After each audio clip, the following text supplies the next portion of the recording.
পরিকল্পনা ছিল এবং শ্রবণ করছেন আপনারা ভাগবতী কথা। শুধুমাত্র যেখানে একটাই সমস্যা, আমার মতো একজন মানে অধম এই ভাগবত পরিবেশন করছি। ভাগবত হচ্ছে পারমহংস সংহিতা। যিনি ভজন সাধন করে পরমহংস স্তরে উন্নীত হতে পেরেছেন, একমাত্র তিনি ভাগবত বোঝেন, আমাদের জন্য নয়। তবে ভগবান এখানে ভাগবত শাস্ত্র এখানে আমাদের জন্য একটু সহজ করে দিয়েছেন যে তোমরা যে কোনো প্রকারই হোক ভক্তি আনো। হৃদয় সরোবরে ভক্তি ফুল আছে, সে ফুলটা ফোটানোর চেষ্টা করো। আমাদের সবার ভিতরে কিন্তু ভক্তি আছে। ভক্তি না থাকলে আমরা একজন আরেকজনকে ভালোবাসতাম না, আমরা একজনের টাকে আসতাম না। পারস্পরিক সহমর্মিতা, ভালোবাসা, স্নেহ, প্রেম, প্রীতি এগুলো সকলের অন্তরে আছে, তবে কম বেশি তারতম্যতা আছে।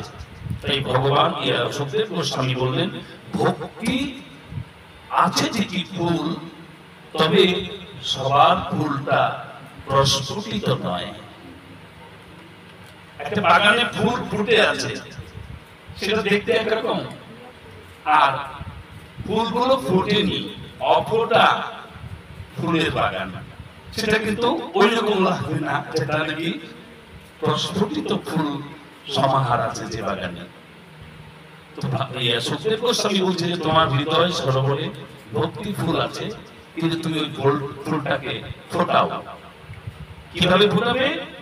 কৃষ্ণ কথা শ্রবণ করতে করতে ফুল ফুটে যায়, কৃষ্ণ কথা কীর্তন করতে করতে ফুল ফুটে যায়, কৃষ্ণ কথা স্মরণ, কৃষ্ণ স্মরণ করতে করতে ফুল ফুটে যায়।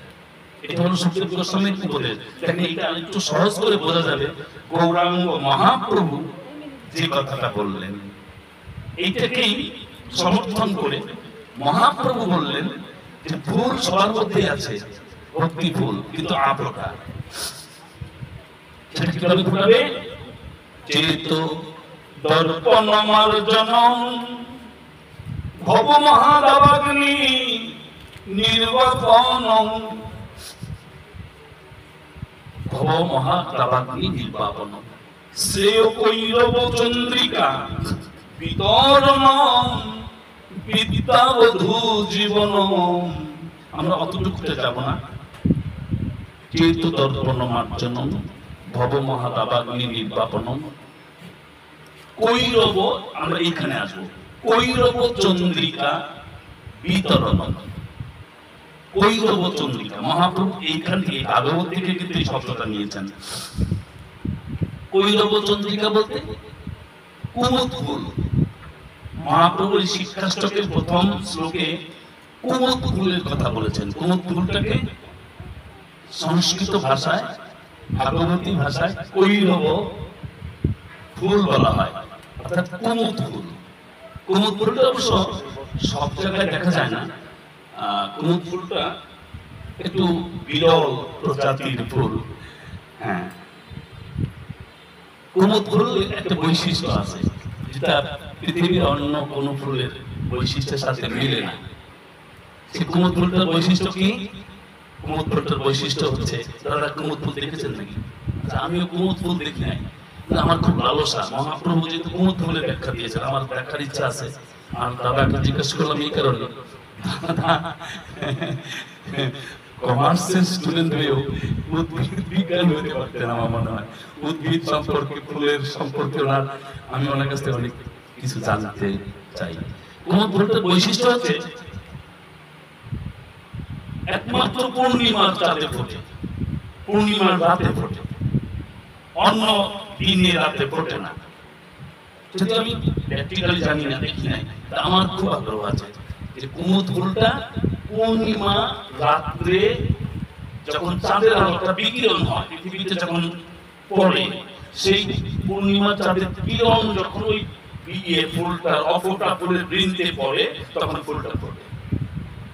আমার বাবা বলেছেন যে আমি কুমুদ ফুল দেখেছি। আমার তখন বাবাকে জিজ্ঞেস করতে ইচ্ছে হচ্ছিল, বাবা আমাকে দেখাও না, কিন্তু বাবা দেখেছেন কোথাও, সেটা এসে গল্প বলেছেন। মানে বাবাও আমার গৌরাঙ্গ মহাপ্রভুর কথায় সর্বদা বাবার চোখ দিয়ে জল পড়তো। যে মহাপ্রভু না এলে আমাদের কি অবস্থা হতো।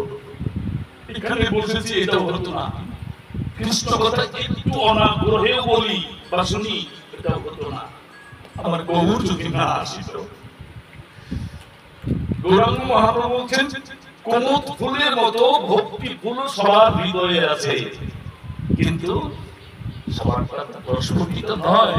রসপ্রকৃত করতে হলে ওই যে পূর্ণিমার চাঁদের আলো যেমন লাগে, ঠিক পূর্ণিমার চাঁদের আলোকে বোঝানো হয়েছে কৃষ্ণ কথা, গোবিন্দ কথা, ভক্ত সঙ্গ, সাধু সঙ্গ।